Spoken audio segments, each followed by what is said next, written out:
Pemain naturalisasi timnas Indonesia ini menarik untuk diketahui. Penampilan Rafael Struijk di FIFA Matchday Juni 2023 antara timnas Indonesia versus Palestina pada Rabu 14 Juni 2023 memukau banyak pecinta sepak bola tanah air. Pemain debutan timnas Indonesia ini sukses menunjukkan kompetensinya di lapangan. Rafael Struijk terlihat berhasil mengambil peluang-peluang kecil dan beberapa kali menghasilkan operan indah saat merumput di Stadion Gelora Bung Tomo, Surabaya.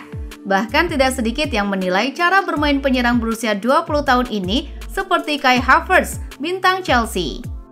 Meski hanya bermain selama 45 menit di babak pertama dan laga pun berakhir 0-0, performa impresif pemain naturalisasi timnas Indonesia ini tentu menjadi harapan baru bagi sepak bola Indonesia.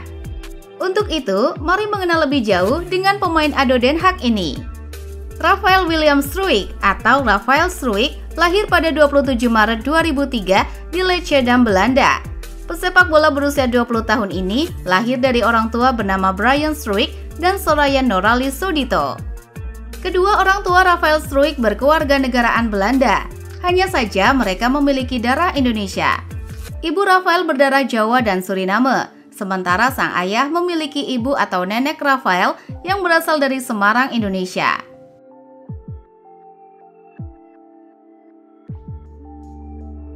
Perjalanan karir. Rafael Struijk memulai karir sepak bolanya bersama dengan Akademi Forum Sport, dan pada tahun 2020 akhirnya ia memutuskan untuk berpindah atau bergabung ke RK AVV Leidschendam. 1 tahun berikutnya, ia bergabung dengan Akademi ADO Den Haag. Dengan tinggi badan mencapai 185 cm, dia berhasil membuktikan kemampuannya sampai mendapatkan tempat di tim utama. Rafael mengawali debut di tim utama saat ADO Den Haag kontra FC Emmen.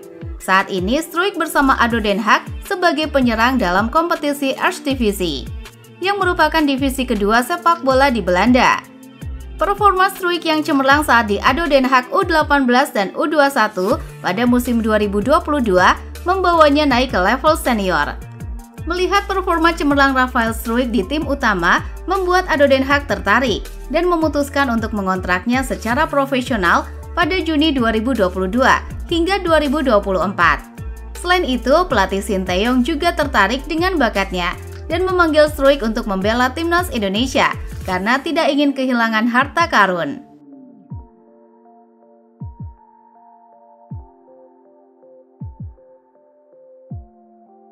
Pada awalnya, Struijk menjalani uji coba bersama timnas Indonesia untuk melawan Slovakia U20 di Pinatar Arena Spanyol pada Sabtu 19 November 2022.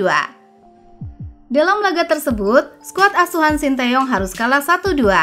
Namun, Rafael Struijk itu berhasil mencetak gol pada menit ke-28 dan bermain selama 89 menit sehingga mampu mencetak gol satu-satunya timnas Indonesia. Pemain ADO Den Haag itu mampu mengkonversi umpan yang dilepaskan oleh Zaki Ashraf. Puas dengan permainan Struijk, pelatih Korea Selatan itu merekomendasikan Rafael Struijk untuk menjalani proses naturalisasi. Setelah melalui proses yang cukup panjang, Struijk akhirnya resmi mengantongi paspor Indonesia.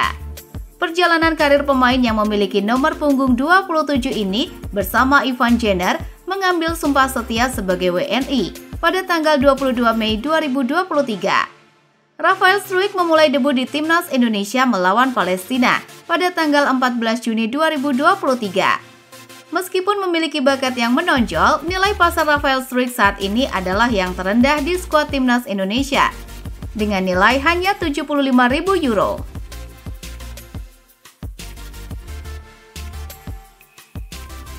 Bermain di timnas Indonesia senior. Meskipun baru berusia 21 tahun, Struijk memiliki peran yang sangat dibutuhkan pelatih Sinteyong, baik di kelompok umur maupun senior. Hal ini terlihat dari dirinya yang telah beberapa kali dipanggil ke beberapa laga internasional oleh pelatih asal Korea Selatan itu.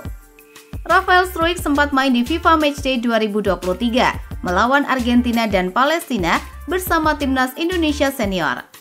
Di laga FIFA Matchday tersebut, ia hanya bermain selama 45 menit di babak pertama dan harus digantikan Dendi Sulistiawan. Namun, Rafael Struijk sempat masuk dalam daftar pemain skuad Timnas Indonesia saat berlaga di Piala Asia 2023. Namun pada ajang yang diadakan di Qatar itu, Timnas Merah Putih harus gagal di babak 16 besar, usai kalah dari Australia 4-0. Rafael menjadi bagian penting dalam perjalanan Timnas Indonesia di Piala Asia 2023 tersebut. Selain itu, Rafael Struijk juga akan turun di laga pertandingan kualifikasi Piala Dunia 2026, zona Asia melawan Brunei, Irak, Vietnam, dan Filipina. Itulah profil Rafael Struijk.